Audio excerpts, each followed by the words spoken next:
বর্তমান যুগ ডিজিটাল যুগ।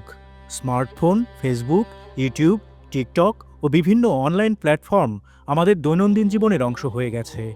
তথ্য প্রযুক্তি যেমন উপকার বয়ে এনেছে, তেমনি এর অপব্যবহার ব্যক্তি, পরিবার ও জাতির জন্য ভয়াবহ ক্ষতির কারণ হয়ে দাঁড়াচ্ছে। বিশেষ করে তরুণ প্রজন্ম অনলাইন আসক্তি, ভুয়া তথ্যে প্রচার প্রসার, সাইবার বুলিং সহ নৈতিক অবক্ষয় ও সময় অপচয়ের শিকার হচ্ছে। বিশ্ব স্বাস্থ্য সংস্থা গেমিং ডিসঅর্ডারকে মানসিক স্বাস্থ্যের সমস্যা হিসেবে স্বীকৃতি দিয়েছে। অতিরিক্ত স্ক্রিন টাইম উদ্বেগ, বিষণ্ণতা ও ঘুমের ব্যাঘাত সৃষ্টি করে। 2018 সালে journal of social and clinical সাইকোলজিতে প্রকাশিত একটি গবেষণায় দেখা যায়, সামাজিক যোগাযোগ মাধ্যমের ব্যবহার সীমিত করলে বিষণ্ণতা ও একাকিত্ব কমে। স্ট্যানফোর্ড ইউনিভার্সিটির গবেষক ক্লিফোর্ড নাস দেখিয়েছেন, অতিরিক্ত স্ক্রিন টাইম মস্তিষ্কের মনোযোগ ক্ষমতা কমিয়ে দেয়। শিক্ষার্থীরা পড়াশোনায় মনোযোগ হারায় এবং দীর্ঘমেয়াদে মেধা বিকাশে বাধা সৃষ্টি হয়।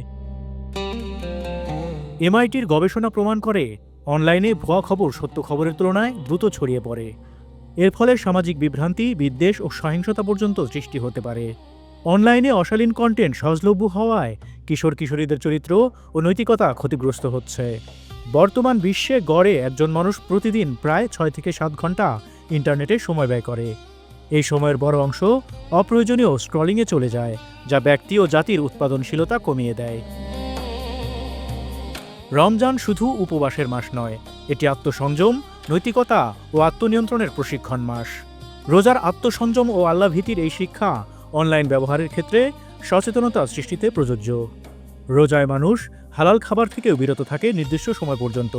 এতে ইচ্ছাশক্তি বৃদ্ধি পায়। মনোবিজ্ঞানে বোমেস্টারের সেলফ কন্ট্রোল থিওরি বলে, সংযমের অনুশীলন মানুষের আচরণ নিয়ন্ত্রণ ক্ষমতা বাড়ায়।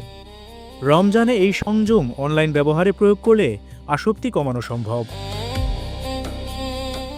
রাসূলুল্লাহ সাল্লাল্লাহু আলাইহি ওয়াসাল্লাম বলেছেন, যে ব্যক্তি মিথ্যা কথা ও কাজ পরিত্যাগ করে না, তার পানাহার ত্যাগ করার আল্লাহর কোনো প্রয়োজন নেই।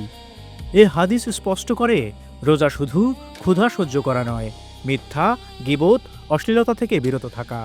অনলাইনে ভুয়া খবর শেয়ার করা, কটূক্তি করা বা অশ্লীল কন্টেন্ট দেখা এসব রোজার চেতনার পরিপন্থী। রমজানে সাহরি, ইফতার, তারাবি সবকিছু নির্দিষ্ট সময় অনুযায়ী হয়। এতে সময়ের মূল্য শেখা যায়। এ অভ্যাস অনলাইন সময় ব্যবহারে প্রয়োগ করলে অপ্রয়োজনীয় স্ক্রলিং কমে এবং ফলপ্রসূ কাজে সময় বাড়ে। রমজানে কোরআন তিলাওয়াত, দোয়া ও ইবাদতের প্রতি মনোযোগ বাড়ে। এতে স্বাভাবিকভাবেই সোশ্যাল মিডিয়ায় সময় কমে। আধুনিক গবেষণায় প্রমাণিত, সোশ্যাল মিডিয়া কম ব্যবহার করলে মানসিক প্রশান্তি বাড়ে। রমজানে মানুষ দান, সদকা ও কল্যাণমূলক কাজে আগ্রহী হয়। অনলাইনে ইতিবাচক, শিক্ষামূলক ও সত্য তথ্য ছড়িয়ে দেওয়া একটি সওয়াবের কাজ হতে পারে। এতে ডিজিটাল পরিবেশও সুস্থ হয়। আল্লাহ তাআলা ইরশাদ করেছেন, মানুষ যে কথাই উচ্চারণ করে তার জন্য রয়েছে প্রহরী। এই আয়াত আমাদের মনে করিয়ে দেয়, অনলাইনেও আমরা জবাবদিহির বাইরে নই। প্রতিটি পোস্ট, কমেন্ট ও শেয়ার আমাদের আমলনামায় লিপিবদ্ধ হচ্ছে। অনলাইন প্রযুক্তি একটি শক্তিশালী হাতিয়ার। এটি দিয়ে যেমন জাতি গড়া যায়, তেমনি ধ্বংসও ডেকে আনা যায়। গবেষণা বলছে, অসংযত ব্যবহার ব্যক্তি ও সমাজের ক্ষতি করছে। আর রমজান আমাদের শেখায় সংযম, নৈতিকতা ও দায়িত্ববোধ।